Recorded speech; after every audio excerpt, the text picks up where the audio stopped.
Bonjour à tous et bienvenue sur ma chaîne YouTube, je m'appelle Vikas Nara. Dans la vidéo d'aujourd'hui, nous allons voir comment connecter votre site WordPress à votre messagerie. Imaginons que vous ayez un formulaire pour, par exemple, inscrire vos visiteurs à une newsletter ou à une fonctionnalité similaire. L'adresse email et les autres informations de ce formulaire seront automatiquement ajoutées à votre liste de diffusion. Dès qu'un utilisateur saisit son nom et son adresse email, il clique sur « S'abonner » et toutes ces informations seront automatiquement ajoutées à votre liste MailWiz. Vous pourrez ensuite lui envoyer des emails via un répondeur automatique dans MailWiz. Dans cette vidéo, je vous présente deux méthodes pour ajouter un formulaire d'inscription à votre site web.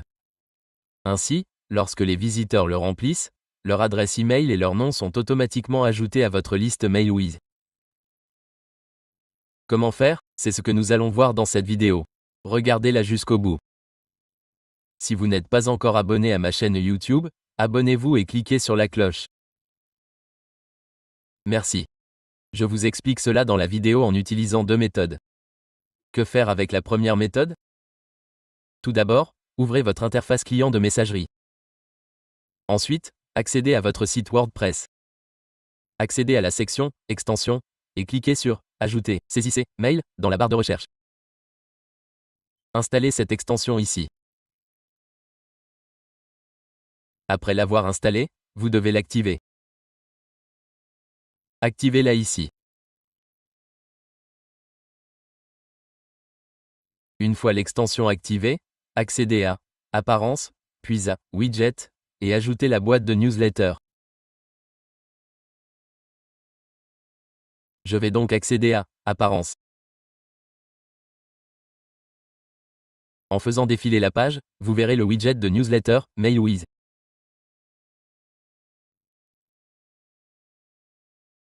Vous pouvez l'ajouter à la barre latérale de la page d'accueil, ou même au pied de page. Vous pouvez l'ajouter ici. Je clique sur la barre latérale de l'article et je clique sur « Ajouter ». Le widget a été ajouté. Trois informations sont demandées, le titre, l'URL de l'API, la clé API publique et la clé API privée. Pour les obtenir, accédez à l'interface client de MailWiz et cliquez sur « Clé API ».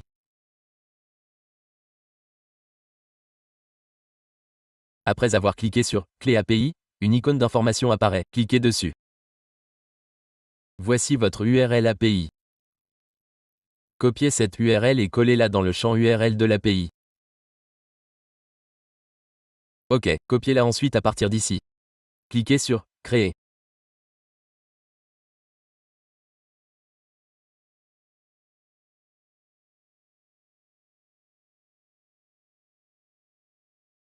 Lorsque vous cliquez sur « Créer », regardez ici. Copiez la clé publique, puis la clé privée en dessous. Vous pouvez la nommer « Test ». OK, cliquez sur « Enregistrer les modifications » et nommez-la « Test ». OK, je l'enregistre maintenant.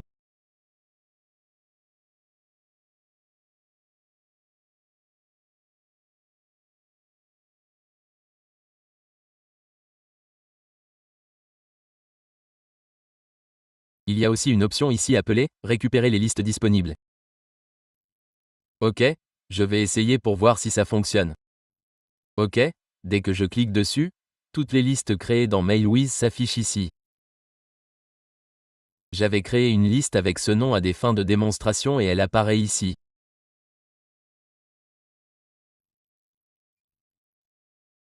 Maintenant, je vais créer une autre liste par exemple parce que, d'accord pour la démonstration, avec n'importe quel nom. Je fais ceci et j'ajoute quelques détails. J'ai enregistré les modifications et elle est ajoutée à la liste.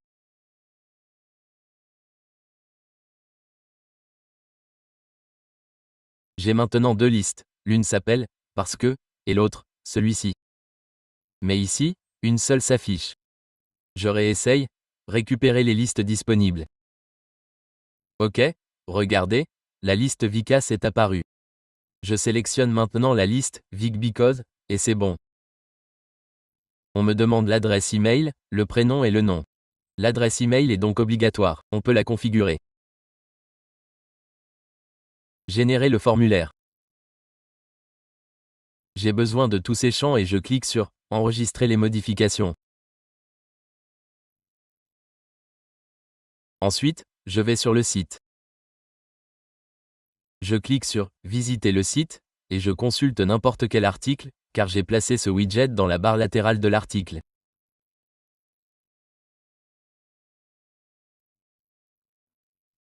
Je vais d'abord ici. Je vais afficher ceci. Regardez dans la liste, il n'y a aucun abonné pour le moment. Je vais ouvrir cette liste. Je la rechargerai une fois et vous la montrerai. Il n'y a aucun abonné ici. Vous voyez? Dès que vous regarderez ici, le formulaire sera ajouté. Je vais donc saisir les miens ici. Nom et adresse email ici. Voici le bouton « S'abonner » ci-dessous. Je clique dessus. Traitement en cours. Veuillez patienter. Veuillez vérifier vos emails pour confirmer. D'accord. Un email de confirmation m'est également envoyé. Je vais vérifier mes spams ou ma boîte de réception. Voilà. Je vais le confirmer. Et regardez, c'est ajouté.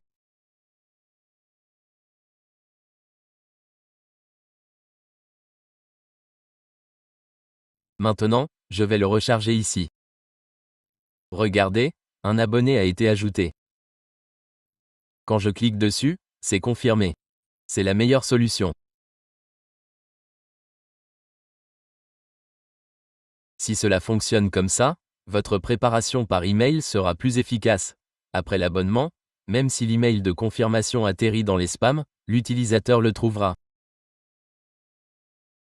Après une recherche, il cliquera certainement sur le lien de confirmation s'il souhaite s'abonner. C'est donc la meilleure option pour améliorer votre réputation IP. Bon, c'était la première méthode. Voici la deuxième. Accédez à votre liste dans MailWiz comme je l'ai fait ici.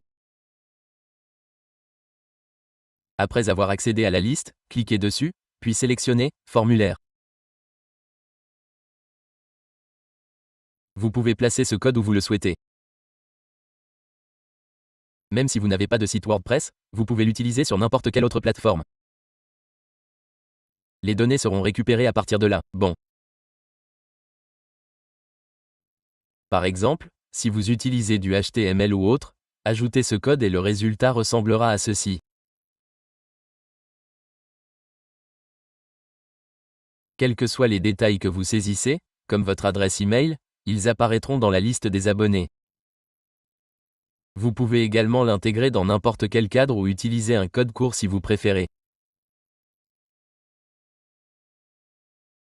Oui, j'ai expliqué les deux méthodes, celle-ci est plus simple. Si vous avez un site web PHP ou autre, vous pouvez utiliser cette méthode pour l'intégrer. Voilà, c'est tout pour cette vidéo. Si vous n'êtes pas encore abonné à ma chaîne YouTube, abonnez-vous. Je publierai d'autres vidéos sur MailWiz et l'email marketing. Merci de votre attention.